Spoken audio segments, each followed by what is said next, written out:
বিতাড়িত শয়তানের কাছ থেকে আল্লাহ পাকের সাহায্য প্রার্থনা করে আমাদের প্রাণপ্রিয় নবী হযরত মুহাম্মদ সাল্লাল্লাহু আলাইহি সাল্লামের প্রতি দরুদ ও সালামের মাধ্যমে স্মরণ করে আল্লাহ পাকের নামে শুরু করছি। আল্লাহ পাক আপনাদের সবার ওপর তার শান্তি, করুণা, দয়া অজস্র ধারায় বর্ষণ করুক। টু বিল্ড কোরআনি জীবন নামক ইউটিউব চ্যানেলে আমি জালালউদ্দিন মণ্ডল অত্যন্ত গুরুত্বপূর্ণ, খুবই প্রয়োজনীয় একটা বিষয় নিয়ে আলোচনা করতে এসেছি। আজকের আলোচ্য বিষয় বিশ্ব নবীর বিষয়ে আল্লাহ পাকের কিছু আদেশ। Some Allah's comment regarding the world profit. অত্যন্ত গুরুত্বপূর্ণ। আল্লাহ পাক বিশ্ব নবীর বিষয়ে সমগ্র মানব জাতিকে যে আদেশ দিয়েছে, কিছু আদেশ দিয়েছেন। অসংখ্য আদেশের মধ্যে আমি গুটি কয়েক আদেশ, সামান্য কয়েকটা আয়াতকে আমি তুলে এনেছি। সেইগুলোকে আমরা এই সংক্ষিপ্ত সময়ের মধ্যে যদি আমরা বুঝে আত্মস্থ করে আমাদের আত্মা, সত্তা, চেতনা, মনকে যদি আমরা সেই শিক্ষা জ্ঞানে যদি রাঙিয়ে নিয়ে আমরা পালন করতে পারি, তাহলে আল্লাহ পাকের যে উদ্দেশ্যে আয়াতগুলো আমাদের জন্য মেসেজগুলো পাঠিয়েছেন, আমরা সেগুলো পালন করে আল্লাহর সন্তুষ্টি অর্জন করতে পারবো। আর এই বার্তাকে আর সবার মধ্যে পৌঁছে দেওয়ার জন্য আবেদন করে আমি শুরু করছি। এই উদ্দেশ্যকে আমি সামনে রেখে পবিত্র কোরআনের 5টা সূরা থেকে 5টা আয়াতকে আমি সঞ্চয়ন করেছি, যেগুলোকে 4টে পয়েন্ট করে আমি আলোচনা করব। প্রথম পয়েন্ট যেটা আলোচনা করব সেটা হলো কি, রাসূল তার প্রতিপালকের কাছ থেকে যে সত্য এনেছে তাতে মানুষদের বিশ্বাস করার আদেশ দিয়েছেন। পরিষ্কার আল্লাহ পাক আদেশ দিয়েছেন, কমান্ড দিয়ে দিয়েছেন যে রাসূল সাল্লাল্লাহু আলাইহি সাল্লাম তার প্রতিপালকের কাছ থেকে, আল্লাহ পাকের কাছ থেকে যে সত্য এনেছে, যে কুরআন এনেছে, যে সত্য এনেছে, যে পরিপূর্ণ জীবন বিধান নির্দেশিকা এনেছে, কমপ্লিট কোড অফ লাইফ, পরিপূর্ণ জীবন বিধান যে নির্দেশিকা এনেছে তাতে তোমরা বিশ্বাস করো। আদেশ দেওয়া হলো, তোমাদেরকে কমান্ড করা হলো, এটা আল্লাহ পাক আদেশ দিয়ে দিয়েছেন। এটা সূরা নিসার 170 নম্বর আয়াত আল্লাহ পাক জানিয়ে দিয়েছেন, হে মানুষ, রাসূল তোমাদের প্রতিপালকের নিকট যে সত্য এনেছে তাতে তোমরা বিশ্বাস করো। এ তোমাদের জন্য কল্যাণকর, এটা তোমাদের জন্য কল্যাণকর হবে। সেই সত্যে তোমরা বিশ্বাস করো। আর অবিশ্বাস করলে আকাশ পৃথিবীর সমস্ত কিছু কিন্তু আল্লাহর। আল্লাহ পাক জানিয়েছে অবিশ্বাস যদি করো সমস্ত কিছু আল্লাহর। একমাত্র রাসূলের আনুগত্যের মধ্যেই হেদায়েত নিহিত আছে। আমরা যদি রাসূলের আনুগত্য করি, রাসূলের আনিত সত্যকে যদি অনুকরণ করি তাহলে আমরা হেদায়েত পাবো। আর রাসূলের অবাধ্যতার মধ্যে গোমরাহি আছে। আমরা সেজন্য রাসূলের অনুকরণ করে রাসূল আনিত সত্য কোরআনকে, শরীয়তকে আঁকড়ে ধরে আল্লাহর যেন সান্নিধ্য অর্জন করতে পারি, প্রকৃত কল্যাণ যেন আমরা অর্জন করতে পারি। সূরা মাইদার 59 নম্বর আয়াত আল্লাহ পাক জানিয়ে দিয়েছেন, হে কিতাবীরা আমরা আল্লাহ এবং আমাদের উপর যে কিতাব অবতীর্ণ হয়েছে, আল্লাহ আমাদের উপর যে রাসূলের মাধ্যমে যে কিতাব পাঠিয়েছেন সেই কিতাবে আমরা বিশ্বাস করি। এছাড়া অন্য কোনো কারণে আমাদের উপর বিরুদ্ধাপন্ন তোমরা কিন্তু নও। আর তোমাদের অধিকাংশ কিন্তু সত্যত্যাগী বা ফাসেক, সত্যত্যাগী তোমরা। তাই আমরা এটা জেনে নেব যে আমরা যেন এই সত্যত্যাগী দলের মধ্যে সামিল না হই। আমরা যেন বিশ্বাসীদের মতো আল্লাহ এবং আল্লাহর উপর যে কিতাব অবতীর্ণ হয়েছে তাতে যেন আমরা বিশ্বাসী হই, এটা আমাদের সর্বদা খেয়াল রাখতে হবে। আর সত্যত্যাগী যারা, সেই সব তাদের জন্য কঠিন শাস্তির কথা আল্লাহ পাক বিভিন্ন কোরআনের আয়াতে ঘোষণা করেছেন। তাই এই ক্যাটাগরির মধ্যে যেন আমরা কখনো না পড়ি। 2 নম্বর পয়েন্ট যেটা আলোচনা করব, রাসূলের উদ্দীপ্ত করা সঠিক জীবনদানকারী ডাকে সাড়া দেওয়ার আদেশ দিয়েছেন। রাসূল আল্লাহ পাক পৃথিবীর সর্বশ্রেষ্ঠ মানব করে সারা পৃথিবীর জন্য আশীর্বাদ রহমত করে শেষ নবী, বিশ্ব নবী হযরত মুহাম্মদ সাল্লাল্লাহু আলাইহি সাল্লামকে পাঠিয়েছেন এবং সেই রাসূলের উদ্দীপ্ত করা জীবন দানকারী ডাকে সাড়া দেওয়ার জন্য আদেশ দিয়ে দিয়েছেন, কমান্ড দিয়ে দিয়েছেন। সূরা আনফালের 24 নম্বর আয়াত আল্লাহ পাক পরিষ্কার জানিয়ে দিয়েছেন, হে বিশ্বাসীগণ, রাসূল যখন তোমাদেরকে এমন কিছুর দিকে ডাকে যা তোমাদের প্রদীপ্ত করে, উদ্দীপ্ত করে, এনলাইটেড করে, তখন তোমরা আল্লাহ এবং রাসূলের ডাকে সাড়া দাও। রাসূল যখন তোমাদের দিকে কোনো কিছুর দিকে ডাকে, শরীয়তের পথে, আল্লাহর পথে, ন্যায় সত্য আদর্শ সঠিক পথে রাসূল যখন তোমাদের ডাকবে, তখন তার সেই ডাকে উদ্দীপ্ত করা, প্রদীপ্ত করা সেই ডাকে তোমরা সাড়া দেবে। আর জেনে রেখো, মানুষ এবং তার হৃদয়ের মাঝখানে আল্লাহ অবস্থান করেন বা অন্তরায় হয়ে থাকেন। মানুষের হৃদয়ের মধ্যে, মানুষের আর হৃদয়ের অন্তরালের মধ্যে আল্লাহ অন্তরায় হয়ে থাকে, আল্লাহ অবস্থান করে অন্তরায় হয়ে থাকে, এবং মানুষের বিভিন্ন কার্যকলাপকে তিনি সেখান থেকে আল্লাহ পাক নিয়ন্ত্রণ করেন। এইটাকে খুব ভালো করে বুঝতে হবে। একটু পরবর্তীতে বলছে এটা ভালো করে বুঝতে গেলে এটা জানতে হবে কতগুলো ভাগ। বিভিন্ন তাফসীর কারগর, বিশেষজ্ঞ স্কলার যারা, তারা যেগুলো বলছেন যে মানুষ যখন সৎ কাজ করে আর পাপ থেকে বিরত হওয়ার সুযোগ আসে, যখন মানুষ যখন সৎ কাজ করবে কিংবা পাপ থেকে বিরত হওয়ার সুযোগ আসবে, তখনই সঙ্গে সঙ্গে মানুষের কি উচিত? তওবা করে নেওয়া দরকার, ক্ষমা স্বীকার করে নেওয়া দরকার। যে মানুষের কর্তব্য এবং আয়ু এবং সময়ের অবকাশকে গনিমত মনে করে সঙ্গে সঙ্গে তারা কি করবেন? তওবা করে নেবে, ক্ষমা স্বীকার করে নেবে, সঠিক পথে ফিরে আসবে। এই সুযোগটাকে, এই সময়ের অবকাশটা, আয়ুটা, এটাকে গনিমত আমি পেয়েছি, এই সুযোগটা পেয়েছি, আল্লাহ পাক দিয়েছে, এটা গনিমত করে সঙ্গে সঙ্গে করে নিতে হবে। কেননা আল্লাহ পাক অন্তরের মধ্যে থাকে, সমস্ত কিছু নিয়ন্ত্রণ করে, সমস্ত কিছু দেখেন, এগুলো আমাদের সঙ্গে সঙ্গে করে নিতে হবে। কিছু কিছু আবার দ্বিতীয় নম্বর যেটা আলোচনায়, যে আল্লাহ পাক বলছে আল্লাহ বান্দার অতি সন্নিকটে থাকে এবং প্রতিটি মানুষকে আল্লাহ পাকের নিয়ন্ত্রণের মধ্যে থাকে।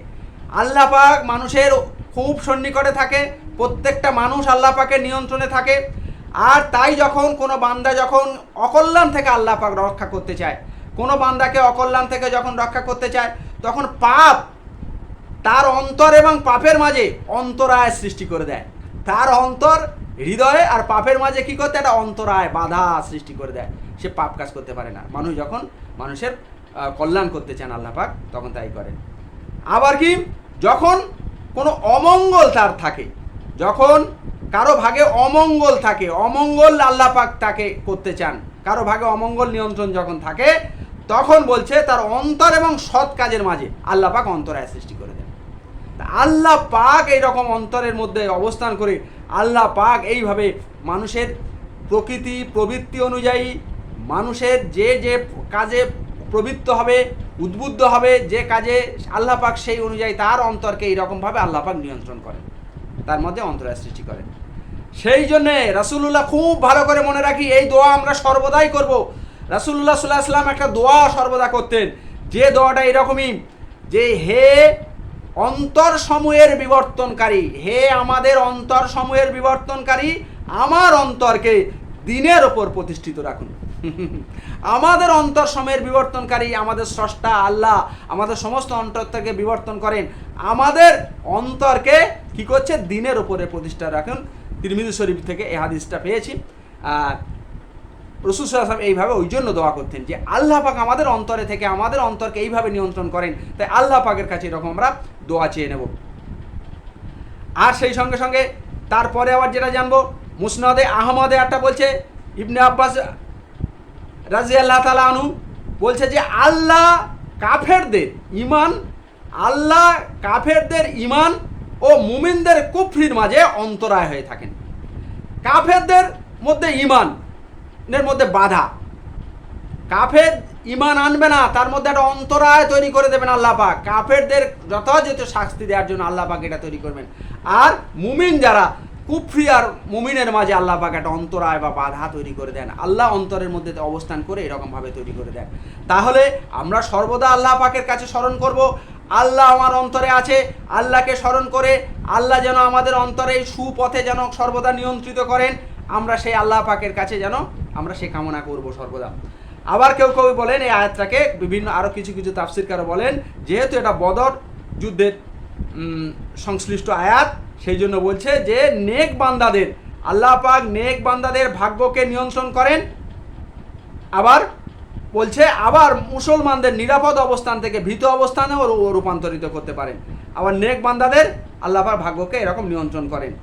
আল্লাহ পাক অন্তরের মধ্য থেকে বিভিন্নভাবে এরকম যে নিয়ন্ত্রণ করেন আল্লাহ পাক সেটা জানিয়ে দিয়েছেন। তাই সর্বদা আমাদের অন্তরকে আল্লাহ পাকের প্রতি অনুরক্ত করে, আল্লাহ পাকে স্মরণ করে, আল্লাহ পাকের অনুরক্ত করে আল্লাহ যাতে আমাদের অন্তরকে সুপথে শরীয়ত সম্মত পথে যাতে পরিচালিত করে, সেই জন্য আমাদের সর্বদা সচেতন থাকতে হবে। আল্লাহকে স্মরণ করতে হবে, জিকির করতে হবে, আল্লাহর উপাসনা করতে হবে। সেই জন্য তারপরে যেটা 3 নম্বর পয়েন্ট যেটা আলোচনা করব, যে আল্লাহর জিজ্ঞাসা যে তার আয়াত আমার কাছে বা আমাদের কাছে বারবার পঠিত হলেও এবং আল্লাহর বার্তাবাহক রসুল আমাদের মধ্যে থাকলেও আমরা কিভাবে অস্বীকার করি, কিভাবে আল্লাহ এবং রসুলকে আমরা অস্বীকার করি। আল্লাহর আয়াত আমাদের কাছে নবীজির মাধ্যমে বারবার আমাদের কাছে পঠিত হচ্ছে, আমাদের কাছে পাঠানো হয়েছে।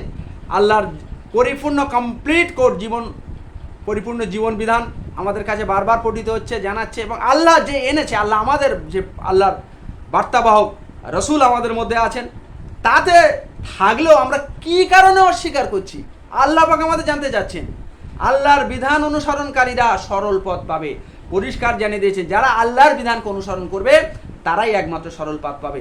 সূরা ইমরানের 101 নম্বর আয়াত আল্লাহ পাক জানিয়ে দিয়েছে, তোমরা কেমন করে অবিশ্বাস করো যখন আল্লাহর বাণী আয়াত তোমাদের কাছে পড়া হচ্ছে এবং তার রসুল তোমাদের মধ্যে রয়েছে, তখন আল্লাহকে যে অবলম্বন করবে সেই সঠিক পথ পাবে, আল্লাহ তাদের সঠিক পথ দেবে।